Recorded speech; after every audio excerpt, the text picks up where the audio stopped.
Over decades, our mutually beneficial cooperation has advanced regional and global peace, stability and progress.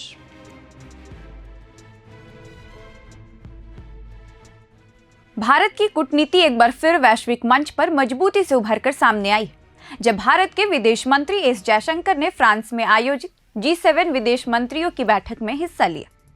इस महत्वपूर्ण बैठक के दौरान उन्होंने कई देशों के नेताओं के साथ द्विपक्षीय और बहुपक्षीय मुद्दों पर गहन चर्चा की, जिसमें वैश्विक संकट, व्यापार, ऊर्जा और सुरक्षा जैसे अहम विषय शामिल रहे। बैठक के दौरान एस जयशंकर की मुलाकात कनाडा की विदेश मंत्री अनीता आनंद से हुई। दोनों नेताओं के बीच भारत और कनाडा के रिश्तों को नई दिशा देने पर विस्तार से बातचीत हुई। खासतौर पर महत्वपूर्ण खनिज यानी कि क्रिटिकल मिनरल्स, व्यापार, कृषि और शिक्षा जैसे क्षेत्रों में सहयोग को बढ़ाने पर जोर दिया गया। यह बैठक इसलिए भी अहम मानी जा रही है क्योंकि हाल ही में कनाडा के प्रधानमंत्री मार्क कार्नी की भारत यात्रा के बाद दोनों देशों के रिश्तों में कई नई गति देखने को मिल रही है। अनीता आनंद ने इस मुलाकात की जानकारी सोशल मीडिया प्लेटफॉर्म एक्स पर साझा करते हुए बताया कि यह बातचीत दोनों देशों के प्रधानमंत्रियों द्वारा तय की गई साझेदारी को आगे बढ़ाने की दिशा में एक महत्वपूर्ण कदम है। उन्होंने कहा कि भारत और कनाडा के बीच सहयोग के कई ऐसे क्षेत्र हैं जहां दोनों देश मिलकर वैश्विक स्तर पर प्रभाव डाल सकते हैं। इसी बीच एस जयशंकर की मुलाकात जर्मनी के विदेश मंत्री जोहान वांडेफुल से भी हुई। दोनों नेताओं के बीच पश्चिमी एशिया की मौजूदा स्थिति और उसके वैश्विक प्रभाव पर गहरी चर्चा हुई। जर्मन विदेश मंत्री ने भी इस मुलाकात को सकारात्मक बताते हुए कहा कि भारत और जर्मनी के बीच लगातार संवाद मजबूत साझेदारी का संकेत है। G7 बैठक के दौरान अपने संबोधन में एस जयशंकर ने वैश्विक शासन व्यवस्था में सुधार की आवश्यकता पर जोर दिया है।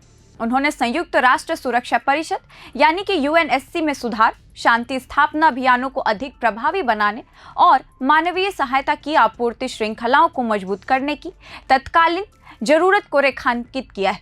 उनका यह बयान वैश्विक मंच पर भारत की बढ़ती भूमिका और जिम्मेदारी को दर्शाता है। उन्होंने विशेष रूप से ग्लोबल साउथ यानी कि विकासशील देशों की चुनौतियों को उठाया।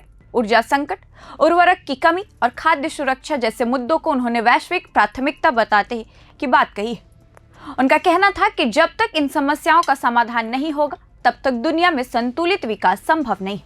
इसके अलावा G7 बैठक के दूसरे सत्र में एस जयशंकर ने IMEC यानी कि India middle east Europe economic corridor पर भी अपने विचार रखे। उन्होंने कहा कि पश्चिम एशिया में चल रहे संघर्षों के कारण पैदा हुई अनिश्चितताओं ने यह स्पष्ट कर दिया है कि दुनिया को मजबूत और लचीले व्यापार गलियारों की जरूरत है, ताकि वैश्विक आपूर्ति श्रृंखला बाधित न हो। कुल मिलाकर G7 विदेश मंत्रियों की इस बैठक में भारत ने न केवल अपने राष्ट्रीय हितों को मजबूती से रखा है, बल्कि वैश्विक स्तर पर एक जिम्मेदार और समाधान केंद्रित देश के रूप में भी अपनी छवि को और भी मजबूत किया है। एस जयशंकर की सक्रिय भागीदारी ने यह स्पष्ट कर दिया कि आने वाले समय में भारत वैश्विक कूटनीति में और भी महत्वपूर्ण भूमिका निभाने वाला है। फिलहाल इस वीडियो में इतना ही। मेरा नाम है रिया और आप देख रहे हैं प्रभात खबर। प्रभातखबर.com, विश्वास वही, रफ्तार नहीं।